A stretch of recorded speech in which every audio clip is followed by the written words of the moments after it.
Everyone thinks Dean Martin loved being on television. They saw him slide down that pole every Thursday night, glass in hand, smile on his face, looking like the happiest man in show business. For 9 years, 264 episodes, America believed they were watching a man living his dream. But on April 5, 1974, when the cameras finally stopped rolling on the final episode of The Dean Martin Show, Dean Martin didn't cry, he didn't give a speech, he didn't hug his coworkers, he didn't toast to 9 wonderful years. He walked off the set, got in his car and drove straight to a golf course. Because for 9 years, Dean Martin hadn't been living a dream, he'd been serving a sentence, and that night, he was finally free. There's a line he whispered to nobody and everybody at the same time, 4 words that explained everything. 9 years is a long time to pretend, but what made the king of cool hate the throne he sat on? And what really happened in that studio on the final night?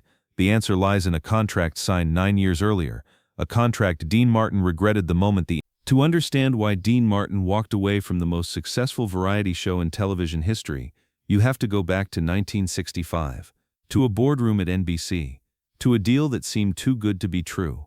The offer was simple: work 1 day a week, Sundays only, no rehearsals, no script memorization, just show up, be Dean, go home. $40,000 per episode, astronomical money in 1965. Greg Garrison would produce everything. Dean just had to exist. The kid from Steubenville had built his entire career on one principle: minimum effort, maximum reward. In the steel mills of Ohio, his father Guy Cressetti had worked 18-hour days for pennies. Young Dino had watched. Dino had learned. Dino had sworn he would never be that tired. NBC's offer was the dream. 1 day a week, no rehearsals, just show up, be Dean, go home. It was perfect, for about 3 years. The crystal whiskey glass had been Dean's prop since episode 1.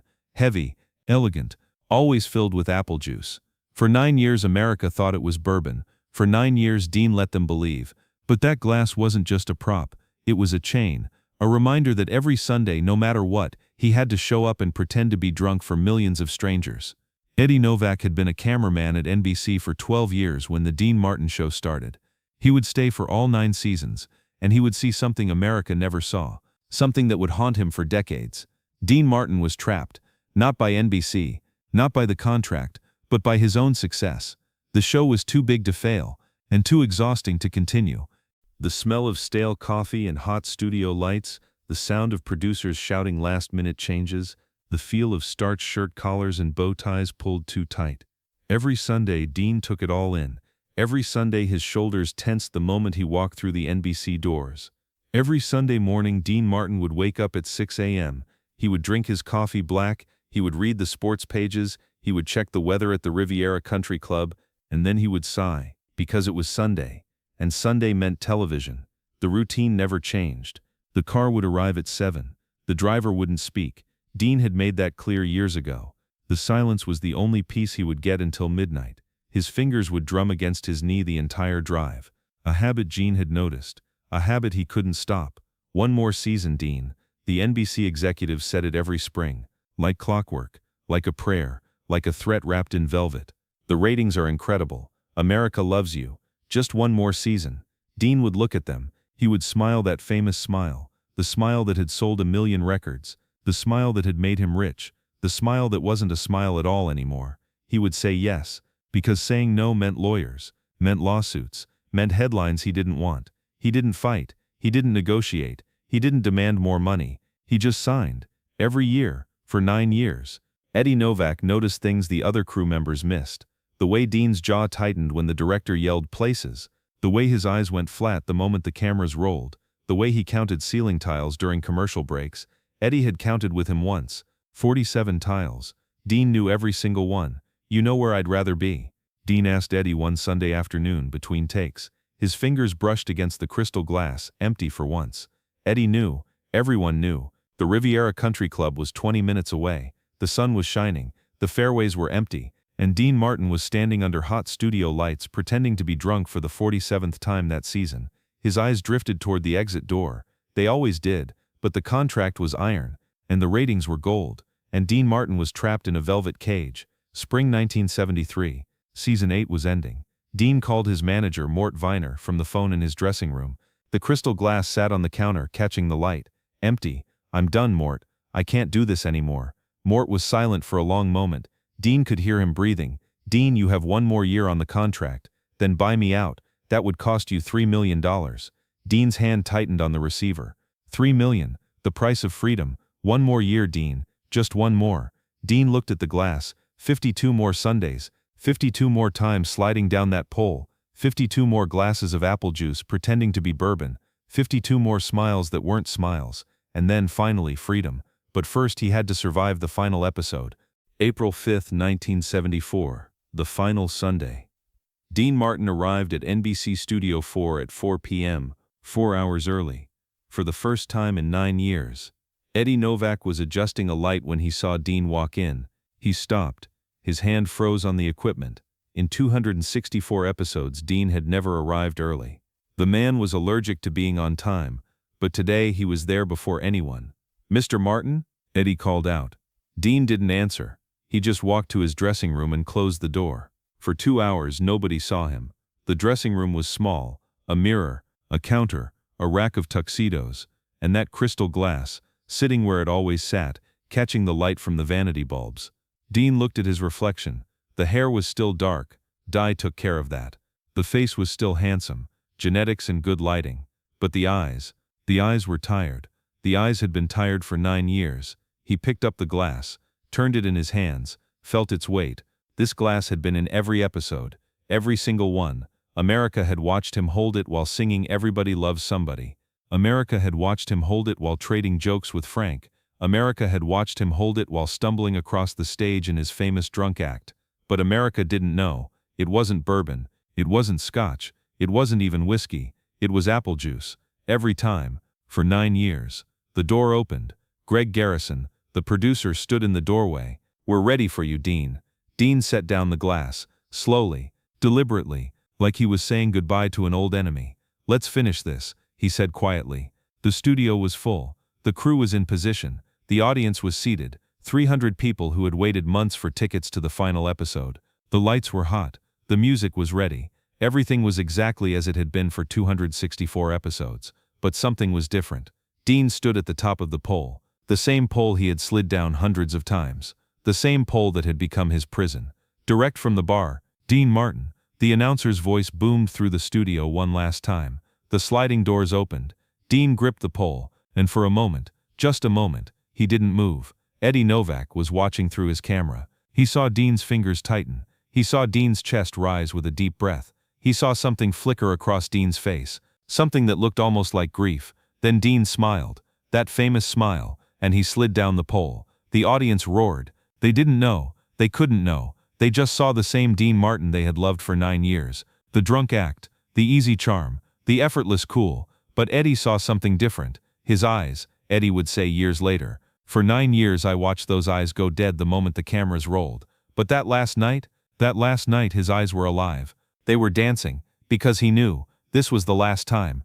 Dean performed for 90 minutes. He didn't stumble his lines. He didn't flub a single joke. He didn't phone it in. He gave them everything. One last time. The performance of his life. 11:47 p.m. The final scene was wrapped. The director yelled cut for the last time. The crew started applauding. Someone was crying. The audience was on their feet. Dean Martin stood at center stage, under the lights that had stolen 9 years of Sundays, next to the pole he had slid down 264 times. The crystal glass was in his hand, empty, finally honestly empty. In that moment something shifted. The smile vanished. The lazy charm disappeared. And in Dean Martin's place stood someone the audience had never seen. Someone real, someone exhausted, someone free. He looked at the camera that would never film him again, and he whispered so quietly that only Eddie Novak caught it through his headset. 9 years is a long time to pretend. Then he set down the glass. The crystal caught the light one final time. He turned around, and he walked off the stage. Nobody moved. The applause died. The crew just stood there watching him walk away. He didn't wave. He didn't look back. He didn't say goodbye. He just left. And somehow that was the most honest thing Dean Martin had ever done on television. Dean Martin's Cadillac pulled out of the NBC parking lot at 12:03 a.m. Mort Viner had wanted to throw a party. The network had wanted speeches, champagne, photographs for the press. Dean had said no to all of it. He didn't want to celebrate. He wanted to disappear. By 12:47 a.m. he was at the Riviera Country Club. The course was closed. It was almost 1 in the morning. The security guard recognized the Cadillac and waved him through without a word. Everyone at Riviera knew Dean. Everyone at Riviera knew not to ask questions. Dean parked near the first tee. He didn't get out right away. He just sat there, hands on the wheel, staring at the darkness of the fairway. It wasn't until he was alone, truly alone, that he let himself breathe. His hands were shaking, not from fear, from relief. 9 years of tension releasing all at once. He got out of the car, still in his tuxedo, still wearing the bow tie, though it was undone now, hanging loose around his collar. He walked out onto the first fairway. The grass was damp with dew, the stars were bright, and for the first time in 9 years, Dean Martin didn't have to be anywhere on Sunday. The NBC executives were stunned. The Dean Martin Show was still pulling 30 million viewers every Thursday night, still winning its time slot, still printing money. They had been certain Dean would re-sign. They had prepared contracts for seasons 10, 11, 12. They had planned a decade more. "We offered him anything," one NBC executive later admitted. "More money, fewer episodes, complete creative control, whatever he wanted." Dean's response was delivered through Mort Viner. 3 words: "I want my Sundays back." NBC didn't understand. They didn't see the exhaustion behind the smile. They didn't feel the weight of 264 identical Sundays. They didn't know about Eddie Novak watching through his camera, seeing what 30 million viewers never saw. They just saw the ratings, and the ratings were beautiful. But Dean Martin was tired of being beautiful. By 1975 the story seemed complete. Dean played golf.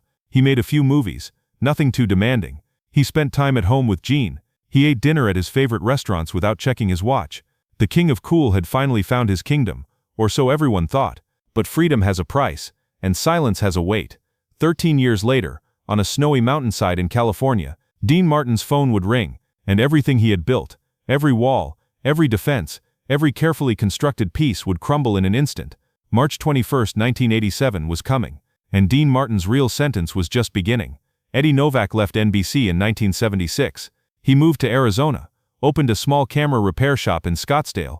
He never worked in television again. Years later, someone asked him about Dean Martin. Did he ever regret leaving the show? Eddie shook his head slowly. That man counted down every episode like a prisoner counts days on a wall. When it ended, he didn't look back. Not once. He just wanted to be free. Eddie paused, and for a while he was. 21 years later, Christmas morning, 1995. Dean Martin lay in his bed at his Beverly Hills home, dying. The doctors had said weeks, maybe days. It didn't matter anymore. The television was on. Jane had left it running. She knew he liked the noise, even if he couldn't focus on the images anymore. On the screen, a young Dean Martin was sliding down a pole, holding a crystal glass, smiling that famous smile. The Dean Martin Show. A rerun from 1968. "That's a wonderful show," she said gently. "You look so happy there." Dean stared at the screen for a long moment. His eyes, those tired eyes, followed the younger version of himself as he stumbled across the stage, pretending to be drunk, pretending to be carefree. "Do I?" he whispered. His voice was barely audible now. "I don't remember being happy." The crystal glass sat on Dean's nightstand that Christmas morning. The same glass. He had kept it all these years, empty now. Dusty. Almost forgotten. A reminder of 264 Sundays, of 9 years of pretending, of the sentence he had served, of the freedom he had finally earned. We all wear masks, every single one of us. The drunk who wasn't drunk, the happy man who wasn't happy, the performer who couldn't wait for the curtain to fall. We all pretend, every day, every week, every year, for the people who need us to be something we're not. We all dream of walking away, from the job that drains us, from the role that defines us, from the stage that owns us. Dean Martin walked away, and for a little while, 8 precious years before the phone rang from that snowy mountain, he was free. 9 years, 264 episodes, 1 man, 30 million viewers every Thursday night, 30 million people who saw the smile but not the exhaustion, 30 million people who heard the jokes but not the silence. 0 of them knew he was counting down. That's the math of fame. Everyone sees the performance. Nobody sees the price. Dean Martin played the drunk, but he was sober enough to know when to stop, sober enough to walk away, sober enough to choose golf over glory, silence over applause, freedom over fame. He whispered 4 words to an empty camera on the last night of his television career. 9 years is a long time to pretend, and then he went to play golf. Because some men don't need applause, they just need their Sundays back. If this story moved you, if you felt something for the man behind the mask, then you belong here. Subscribe to Dean Martin Untold Stories and join us as we open the hidden chapters of Dino's life.